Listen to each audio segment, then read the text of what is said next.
যে বাংলাদেশের রাজনীতিতে আমেরিকার একটা প্রভাব বরাবরই থেকেছে এখানে,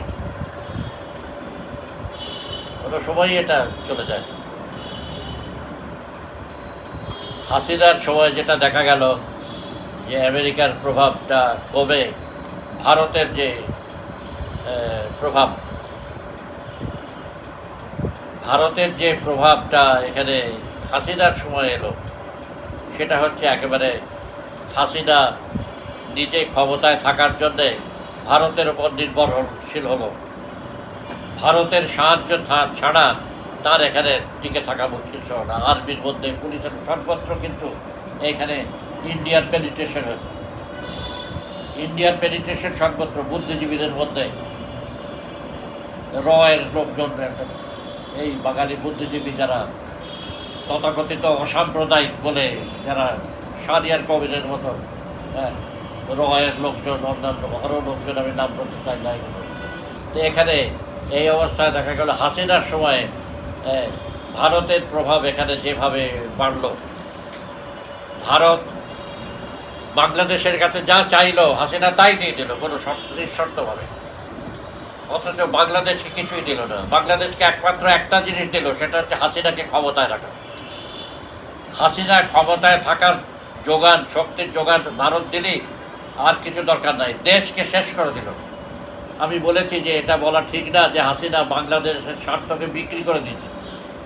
বিক্রি করলে বিক্রির বিনিময়ে একটা কিছু পাওয়া যায়, কিন্তু এখানে বিক্রি করে এখানে কিছুই পায়নি। এটাকে বলা যায় যে বাংলাদেশের স্বার্থ বিলিয়ে দিয়েছে। বাংলাদেশের স্বার্থ বিলিয়ে দিয়েছে শেখ হাসিনা, এবং একতরফাভাবে ইন্ডিয়া যা চেয়েছে তাই দিয়েছে।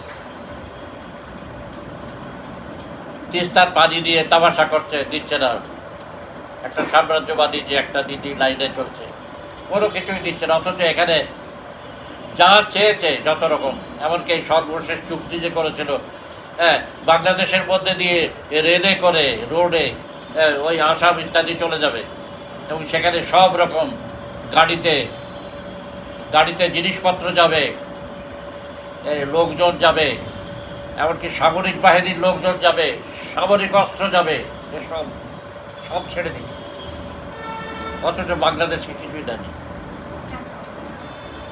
এইভাবে ক্ষমতায় থাকার শর্তে শেখ হাসিনা যা করেছে, সেটা চীনের সাথে তার সম্পর্কটা হয়েছে ঠিকই, কিন্তু এইটা হচ্ছে শুধু ফিনান্সিয়াল ব্যাপারে, ইনভেস্টমেন্টের ব্যাপারে।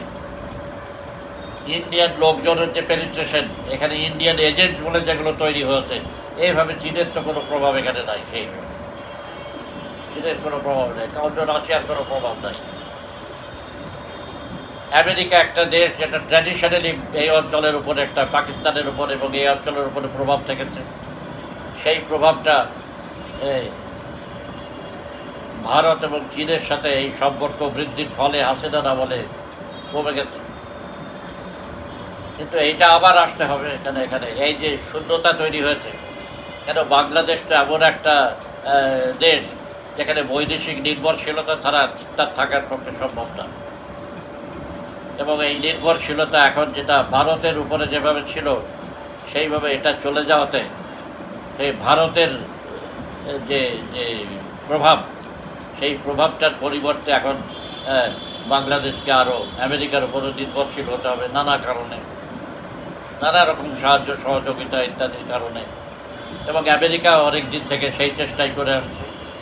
হাসিনার সাথে সম্পর্ক খারাপ হওয়ার কারণে তারা হাসিনাকে উৎখাত করার জন্য চেষ্টা করেছে, সে উৎখাতের কাজ হয়ে গেছে।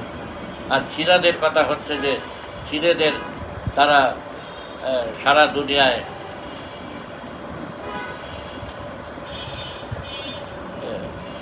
বেল্ট অ্যান্ড রোড মুভমেন্ট যেটা করে সমস্ত জায়গায় তারা নিজেদের একটা আধিপত্য বিস্তার করেছে। তারা ইনভেস্টমেন্ট, ম্যাসিভ ইনভেস্টমেন্ট, বাংলাদেশেও তারা শুধু ইনভেস্ট করে এখানে অর্থনীতি, ফিনান্সের মাধ্যমে এখানে যে কন্ট্রোল, এইটুকুই তাদের আছে।